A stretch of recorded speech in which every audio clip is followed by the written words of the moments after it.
Question 1. Which of the following statements best describes the role of the Tennessee Department of Commerce and Insurance, TDCI, in the regulation of captive insurance companies? A. TDCI is responsible for forming captive insurance companies and directly managing their investments. B. TDCI ensures that captive insurance companies comply with state laws, oversees licensing, and conducts audits to ensure solvency. C. TDCI sets the premium rates for all insurance policies issued by captive insurers. DTDCI is solely responsible for the marketing and advertising of captive insurance companies in Tennessee. Answer: BTDCI ensures that captive insurance companies comply with state laws, oversees licensing, and conducts audits to ensure solvency. Explanation: the Tennessee Department of Commerce and Insurance, TDCI, plays a critical regulatory role in the captive insurance market. It ensures compliance with the Tennessee Captive Insurance Act, handles licensing, and monitors the financial health of captive insurers through audits. TDCI does not form companies, set premium rates, or handle marketing, which are the responsibilities of the captive owners and managers themselves. Therefore, option B is the correct answer. Question 2. Mr. Anderson, the owner of a manufacturing company, is considering establishing a captive insurance company to manage the risks associated with his business. What is the first essential step Mr. Anderson must take to form a captive insurance company in Tennessee? A. Submit the business plan and feasibility study to the Tennessee Department of Commerce and Insurance, TDCI, for approval. B. Appoint an independent auditor to assess the company's solvency. C. Determine the insurance coverage limits and set premiums for the policies to be issued. D. Form a board of directors and hire management for the captive. Answer: A. Submit the business plan and feasibility study to the Tennessee Department of Commerce and Insurance, TDCI, for approval. Explanation: the first critical step in establishing a captive insurance company in Tennessee is to submit a business plan and feasibility study to the Tennessee Department of Commerce and Insurance, TDCI, for review and approval. This is required by law to ensure that the business structure and financial projections for the captive meet the regulatory standards for licensing. Appointing an auditor, determining premiums, and forming a board are later steps, but approval from TDCI based on the business plan is essential to proceed. Question 3, scenario-based. Mr. Clark, the CFO of a technology company, is considering using a captive insurance arrangement to cover cyber risks for his business. The company has a significant amount of sensitive client data and is concerned about the potential costs associated with a data breach. Mr. Clark consults with his legal team and risk managers to determine the feasibility of setting up a captive insurance company. What should Mr. Clark prioritize in his feasibility study to ensure that the captive will be able to handle cyber risk? A. Ensuring that the captive will have sufficient capital to pay for potential cyber-related claims and losses. B. Conducting a market analysis to determine the average premiums charged by commercial cyber insurers. C. Creating a detailed reinsurance arrangement with commercial insurers to cover cyber risks. D. Setting premiums for cyber coverage that are significantly lower than the rates of traditional commercial insurers to attract more clients. Answer: A. Ensuring that the captive will have sufficient capital to pay for potential cyber-related claims and losses.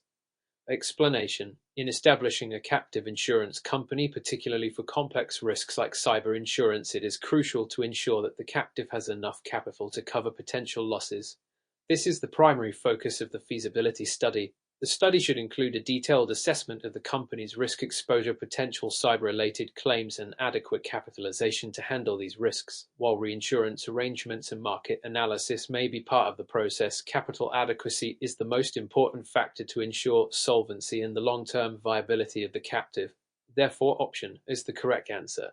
Question 4. Which of the following is a key consideration when determining the appropriate capitalization requirements for a captive insurance company in Tennessee? A. The number of policies the captive plans to write and the expected premium income. B. The solvency ratio determined by comparing assets to liabilities. C. The political affiliations of the company's board of directors. D. The company's advertising budget and brand recognition in the market. Answer: B. The solvency ratio determined by comparing assets to liabilities. Explanation: when determining capitalization requirements, the key consideration is ensuring that the captive has enough financial strength to cover its liabilities, which is typically assessed using a solvency ratio. This ratio compares the captive's assets to its liabilities to ensure it can meet its financial obligations. Factors like the number of policies or the advertising budget do not directly impact capitalization requirements, and political affiliations are irrelevant in this context. Therefore, option B is the correct answer. Question 5. Which of the following is not typically included in the governance requirements for captive insurance companies under Tennessee law? A. The requirement for a minimum number of independent board members.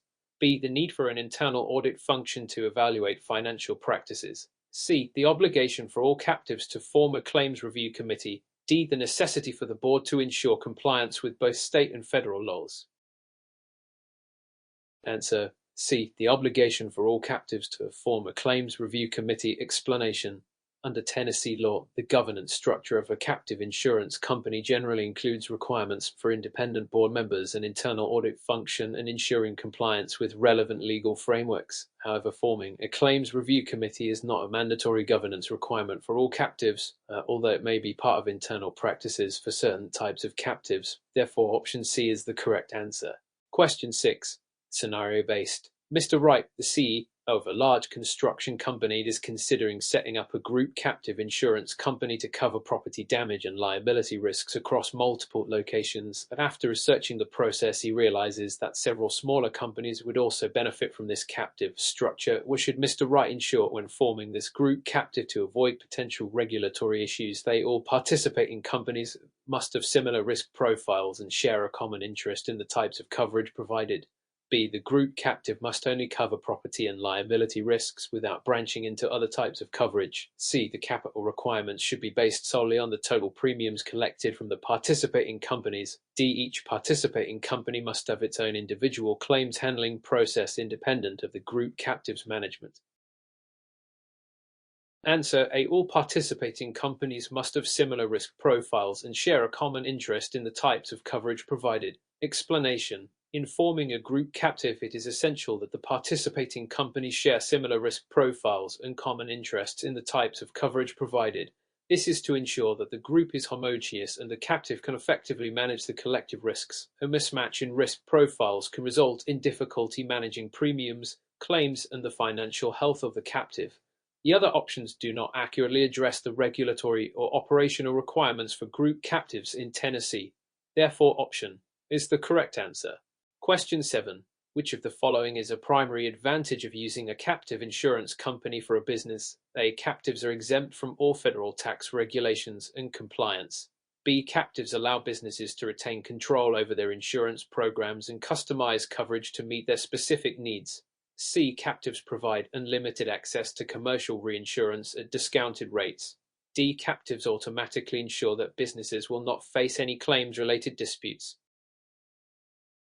Answer: B. Captives allow businesses to retain control over their insurance programs and customize coverage to meet their specific needs. Explanation: one of the main advantages of using a captive insurance company is the ability for businesses to retain control over their insurance programs, allowing them to tailor the coverage to their specific risks and needs. This customization can include setting the types of coverage, limits, and deductibles that are more appropriate for the company's operations.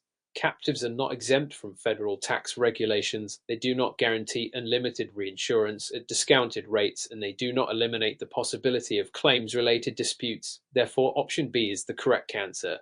Question 8. What is a primary regulatory requirement that a Tennessee captive insurance company must comply with regarding its investment portfolio? A. The captive must exclusively invest in government bonds and treasury securities. B. The captive's investments must comply with both state and federal investment regulations, and the portfolio must be reported regularly. C. The captive is not required to disclose its investment portfolio to the Tennessee Department of Commerce and Insurance, TDCA. D. The captive must invest only in high-risk securities to maximize returns. Answer: B. The captive's investments must comply with both state and federal investment regulations, and the portfolio must be reported regularly. Explanation: captive insurance companies in Tennessee must comply with both state and federal investment regulations ensuring that their investment portfolios are managed in a way that protects the financial health of the company. Additionally, captives are required to report their investment portfolios regularly to the Tennessee Department of Commerce and Insurance (EDCI) to maintain transparency and regulatory compliance. The other options are incorrect, as captives are not limited to government bonds, nor are they exempt from reporting their investments. Therefore, option B is the correct answer. Question 9. Which of the following is a key component of a feasibility study for a captive insurance company? A. An analysis of the regulatory and tax environment in states other than Tennessee where the company may do business. B. A forecast of the company's premium income and the projected risk exposures. C. A list of the marketing channels the captive will use to attract policyholders. D. A detailed breakdown of how the company will be involved in underwriting commercial policies outside of the parent company. Answer: B. A forecast of the company's premium income and the projected risk exposures. Explanation: a feasibility study for a captive insurance company must include an analysis of the company's potential premium income and the projected risk exposures. This is to ensure that the company is financially viable and has the capacity to meet its obligations in terms of coverage. The study will also assess whether a company can generate sufficient income to cover claims and administrative costs, while considerations about marketing and involvement in underwriting other commercial policies may be important. They are not the primary focus of the feasibility study. Therefore, option B is the correct answer. Question 10. In Tennessee, which of the following best describes the risk-based capital (RBC) requirements for a captive insurance company? A. RBC requirements are based on the amount of insurance policies written and the premiums generated from them. B. RBC requirements require captives to maintain capital based on the riskiness of their investment portfolio and underwriting practices. C. RBC is a fixed percentage of the captive's premium income regardless of the risks involved. D. RBC is a regulatory requirement that only applies to commercial insurance companies, not captives. Answer: BC requirements require captives to maintain capital based on the riskiness of their investment portfolio and underwriting practices. Explanation: risk-based capital (RBC) requirements for captive insurance companies are designed to ensure that the company maintains sufficient capital to cover its risks, taking into account both the risks associated with its underwriting practices and its investment portfolio.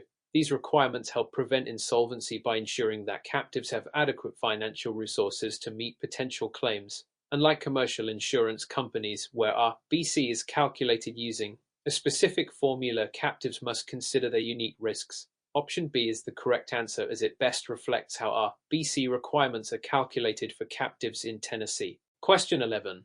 What is a primary regulatory consideration for a Tennessee captive insurance company when determining its solvency? A. The company's market share in the national insurance market. B. The captive's ability to meet claims obligations using available assets. C. The level of profits generated from underwriting operations. D. The captive's customer satisfaction ratings and claims processing speed.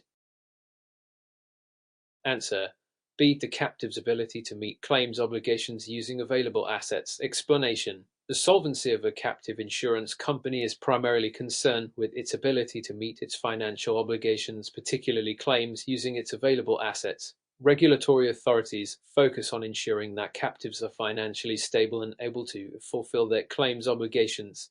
Market share, underwriting profits, and customer satisfaction ratings, while important for business operations, do not directly affect solvency. Therefore, option B is the correct answer. Question 12. Which of the following would not be an acceptable type of insurance coverage for a Tennessee captive insurance company to write? A. Coverage for the parent company's property damage risks. B. General liability insurance for the parent company's employees. C. Coverage for third-party claims unrelated to the parent company's operations. D. Insurance for risks that the parent company does not directly face.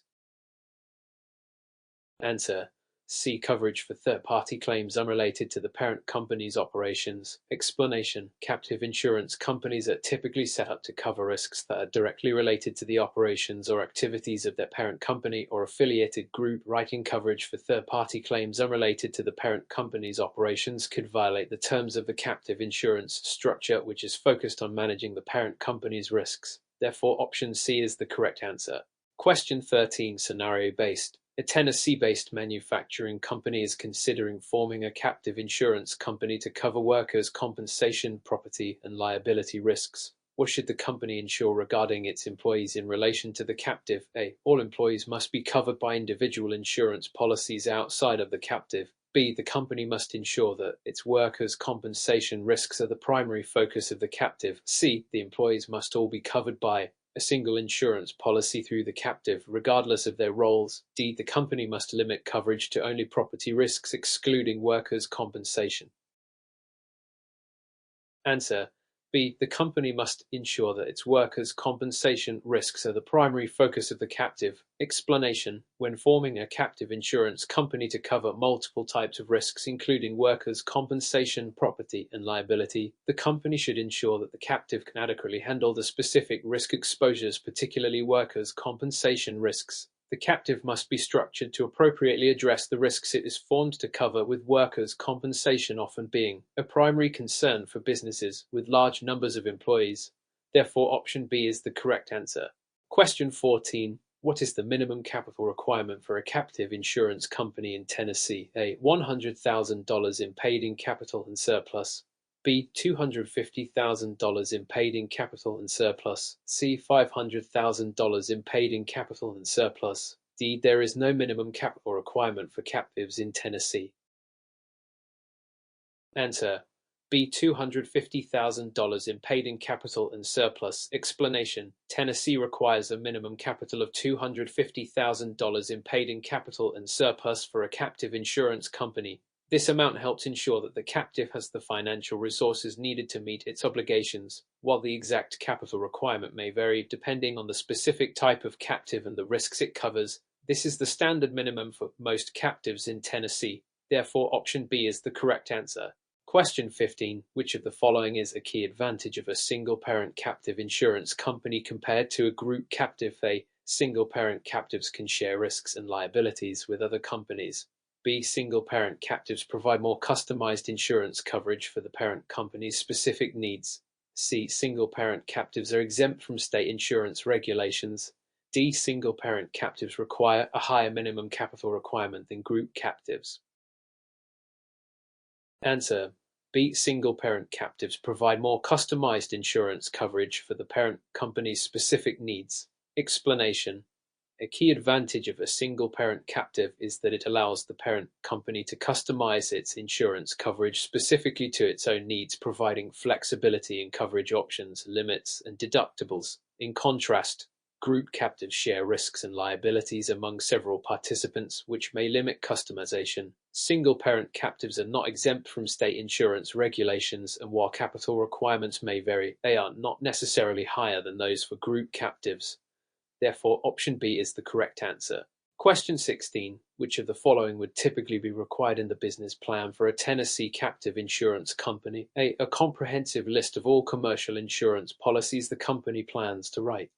B. A detailed description of the captive's reinsurance strategy and how it will manage risks. C. A marketing plan to attract customers outside of the parent company.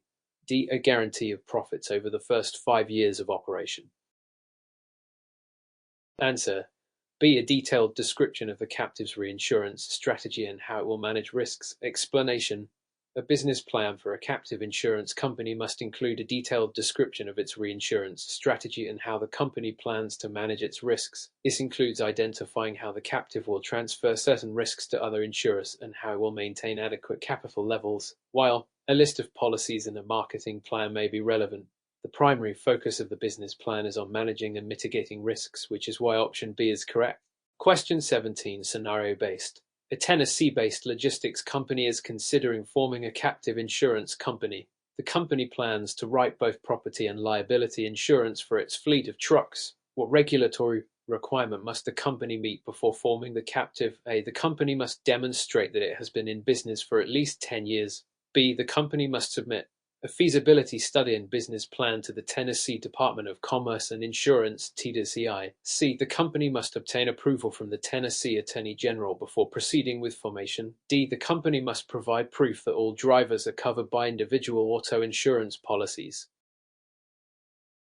Answer: B. The company must submit a feasibility study and business plan to the Tennessee Department of Commerce and Insurance (TDCI). Explanation: before forming a captive insurance company, the company must submit a feasibility study and a detailed business plan to the Tennessee Department of Commerce and Insurance (TDCI). These documents demonstrate the company's ability to manage risks effectively and ensure that it has a solid plan for operating the captive. Approval from the Attorney General or proof of auto insurance for drivers is not a specific regulatory requirement for forming a captive. Therefore, option B is the correct answer. Question 18. Which of the following is a requirement for a Tennessee captive insurance company in terms of financial reporting? A. The company must file a detailed annual report with the TDCI, including audited financial statements. B. The company is not required to file financial statements with the TDCI unless requested. C. The company must file monthly reports detailing claims and premium income. D. The company must file a report with the IRS only, not the TDCI. Answer: A. The company must file a detailed annual report with the TDCI, including audited financial statements. Explanation: Tennessee law requires captive insurance companies to file detailed annual reports with the Tennessee Department of Commerce and Insurance (TDCI), which must include audited financial statements. This ensures that the captive's financial health and solvency are monitored regularly.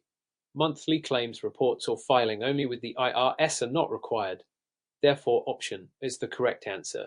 Question 19. Which of the following best describes the tax treatment of premiums paid to a Tennessee captive insurance company? A. Premiums paid to captives are fully deductible as a business expense by the parent company. B. Premiums paid to captives are not deductible by the parent company under any circumstances. C. Premiums paid to captives are only deductible if the captive is a group captive. D. Premiums paid to captives are subject to state taxes, but not federal taxes. Answer: A. Premiums paid to captives are fully deductible as a business expense by the parent company. Explanation: Premiums paid to a Tennessee captive insurance company are generally deductible as a business expense by the parent company, similar to premiums paid to commercial insurers. This tax treatment applies to single-parent captives and group captives alike as long as the premiums are reasonable and the captive is properly structured. Therefore, option is the correct answer. Question 20. Which of the following is a key disadvantage of using a captive insurance company for risk management? A. Captives provide unlimited access to reinsurance at low rates.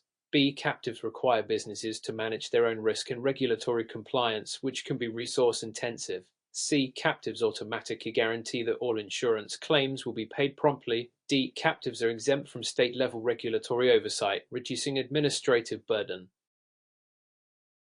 Answer: B. Captives require businesses to manage their own risk and regulatory compliance, which can be resource-intensive. Explanation: a key disadvantage of using a captive insurance company is the responsibility it places on the parent company to manage its own risk and ensure compliance with regulatory requirements. This can be resource-intensive, requiring dedicated personnel and expertise in insurance, finance, and regulation. Question 21. Which of the following is a common benefit of forming a captive insurance company for a Tennessee business? A. The ability to invest premiums in unrelated industries without regulatory oversight. B. The flexibility to cover a wide range of risks that traditional insurers might not cover. C. Exemption from all state insurance regulations once the captive is formed. D. The ability to outsource all insurance claims handling to a third-party administrator without oversight. Answer: B. The flexibility to cover a wide range of risks that traditional insurers might not cover. Explanation: a key benefit of a captive insurance company is that it allows a business to cover risks that traditional insurers may be unwilling to insure or that may be too costly through conventional means. This flexibility can help businesses manage unique or specialized risks effectively. However, captives are still subject to state regulations and premium investments are subject to oversight. Therefore, option B is the correct answer. Question 22. Which of the following would be required for a Tennessee captive insurance company to maintain its good standing? A. Annual financial audits and the submission of these reports to the Tennessee Department of Commerce and Insurance (TDCI). B. Quarterly shareholder meetings to discuss the performance of the parent company. C. Proof of compliance with federal tax regulations only. D. Proof of employee health insurance coverage for all workers of the parent company. Answer A. Annual financial audits and the submission of these reports to the Tennessee Department of Commerce and Insurance, TDCI. Explanation. To maintain good standing, Tennessee captive insurance companies are required to submit annual audited financial reports to the Tennessee Department of Commerce and Insurance, TDCI. This helps ensure the captive remains solvent and is operating in compliance with state regulations. Quarterly shareholder meetings and federal tax proof are not specific requirements for captive maintenance. Therefore, option is the correct answer. Question 23, scenario-based. A Tennessee-based corporation is considering creating a captive insurance company to cover their general liability risks. The company is concerned about potential regulatory hurdles and wants to know what to expect in terms of oversight. Which of the following is most likely to occur during the formation process? A. The company must file a comprehensive business plan with the Tennessee Department of Commerce and Insurance, TDCI, to demonstrate financial viability. B. The Tennessee Department of Commerce and Insurance, TDCI, will approve the captive without any further documentation. C. The company must pay an annual fee to the TDCI regardless of the captive's financial performance. D. The company will only need to provide a brief summary of its operations without any detailed financial information.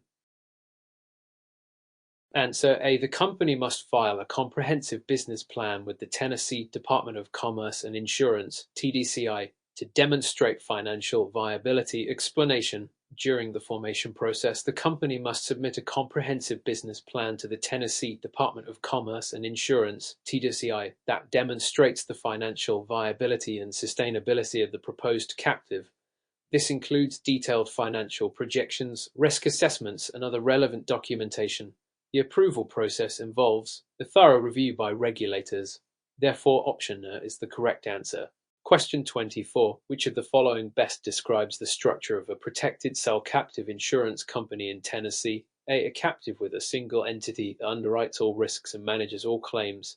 B. A captive that allows multiple businesses to share one insurance company while maintaining separate liabilities. C. A captive that is only allowed to provide insurance for one specific type of risk. D. A captive that writes insurance exclusively for foreign policyholders. Answer. B. A captive that allows multiple businesses to share one insurance company while maintaining separate liabilities. Explanation. A protected cell captive insurance company allows multiple entities, businesses, or organizations to share a single insurance company while maintaining separate liabilities. Each business's liabilities are confined to its own cell, providing protection from the liabilities of other businesses in the same captive. This structure is typically used for group captives. Therefore, option B is the correct answer.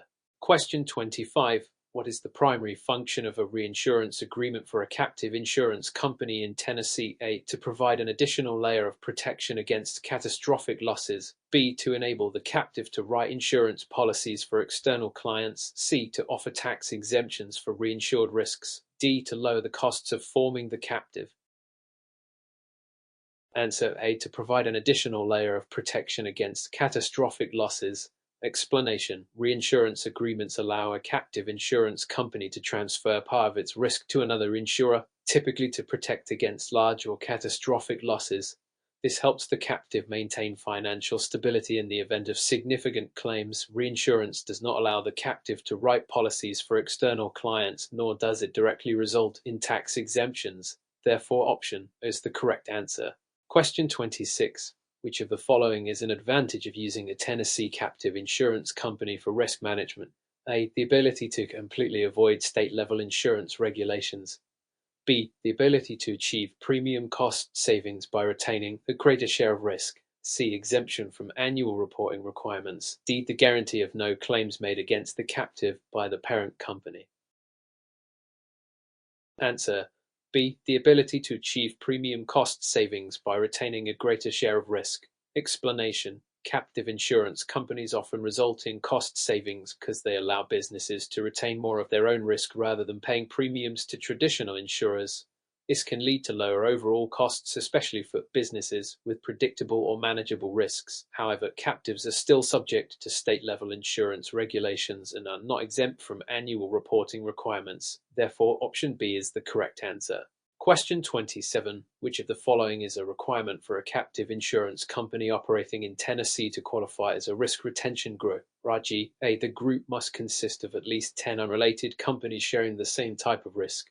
B. The group must be composed of at least 25% unrelated companies from different industries. C. The group must be authorized to provide coverage only for third-party policyholders.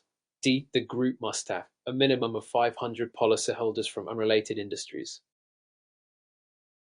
Answer A. The group must consist of at least 10 unrelated companies sharing the same type of risk. Explanation. A risk retention group (RRG) is a form of captive insurance company that allows companies with similar risks to pool their resources for insurance purposes. To qualify as an RRG in Tennessee, the group must consist of at least 10 unrelated companies that share the same type of risk. This structure helps businesses manage shared risks more effectively. Therefore, option is the correct answer.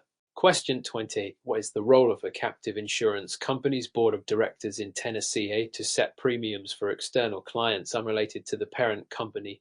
B. To oversee the captive's financial performance and risk management strategies. C. To manage claims processing on behalf of the parent company. D. To coordinate the reinsurance process with the Tennessee Department of Commerce and Insurance, TD.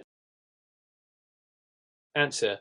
B. To oversee the captive's financial performance and risk management strategies. Explanation. The board of directors of a captive insurance company is responsible for overseeing the financial performance of the captive as well as its risk management strategies. This includes ensuring that the captive meets regulatory requirements, manages its risks effectively, and remains financially solvent. The board does not directly manage claims processing or coordinate reinsurance with the TDCI. Therefore, option B is the correct answer. Question 29. Which of the following is typically NOT covered by a Tennessee captive insurance company? A. Workers' compensation for the parent company's employees. B. Property insurance for the parent company's physical assets. C. Liability insurance for the parent company's external contractors. D. Health insurance for the parent company's employees. Answer. D. Health insurance for the parent company's employees. Explanation. Captive insurance companies are typically formed to cover risks related to the business operations of the parent company, such as property, liability, and workers' compensation insurance. While captives may cover a wide range of risks, health insurance for employees is generally handled by separate employee benefits plans rather than captives. Therefore, option D is the correct answer.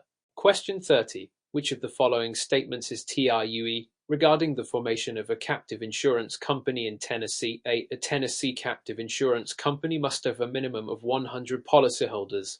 B. The parent company must have a significant history of insurance claims in order to form a captive. C. The formation of a Tennessee captive insurance company requires approval from the Tennessee Department of Commerce and Insurance, TDCI. D. Tennessee captives can only insure risks for businesses located within Tennessee. Answer. C. The formation of a Tennessee captive insurance company requires approval from the Tennessee Department of Commerce and Insurance, TDCI. Explanation. The formation of a captive insurance company in Tennessee requires approval from the Tennessee Department of Commerce and Insurance, EDCI. The department reviews the business plan, financial structure, and other documentation to ensure the captive will operate in compliance with state regulations. There is no minimum requirement for the number of policyholders, nor is there a need for a history of insurance claims. Captives in Tennessee can insure risks for businesses outside the state as well. Therefore, option C is the correct answer.